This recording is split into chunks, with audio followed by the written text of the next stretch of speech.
أم قيس. تقع أم قيس على بعد 28 كيلومتراً شمال إربد، وتطل على نهر اليرموك وهضبة الجولان وبحيرة طبرية. عرفت أم قيس قديماً باسم جدارة، وهي إحدى المدن اليونانية الرومانية العشر الديكابوليس. وكانت جدارة تقع في موقع استراتيجي يمر بها عدد من الطرق التجارية التي كانت تربط سوريا وفلسطين. اجتذبت الكتاب والفنانين والفلاسفة والشعراء في عصر اليونانيين، ووصلت المدينة قمة ازدهارها في القرن الثاني بعد الميلاد، وانتشرت الشوارع المبلطة والهياكل والمسارح والحمامات فيها.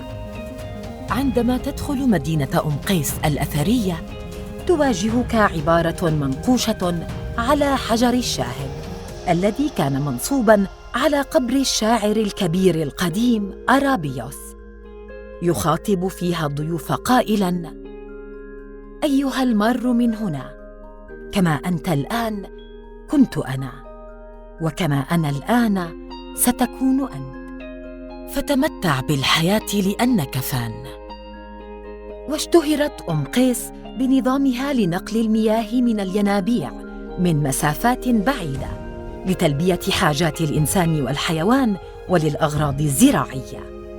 أقيم متحف أم قيس داخل الموقع الأثري في بيت تراثي قديم، ويضم المتحف قاعات عدة تحتوي على معروضات أثرية متنوعة، منها القطع الفخارية كالأسرجة والجرار الصغيرة والأقنعة، ويمتد تاريخها من الفترة الهيلينستية حتى الفترة الإسلامية، إضافة إلى الحجارة المزخرفة وجرار فخارية تعود للعصرين الروماني والبيزنطي، وبعض التماثيل المصرية من الحجر البازلتي والحجر الكلسي.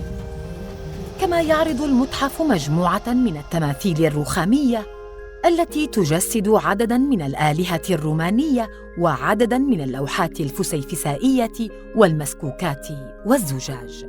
وتوجد داخل المتحف ساحة عامة تضم توابيت حجرية بازلتية وتيجان أعمدة ولوحات فسيفسائية.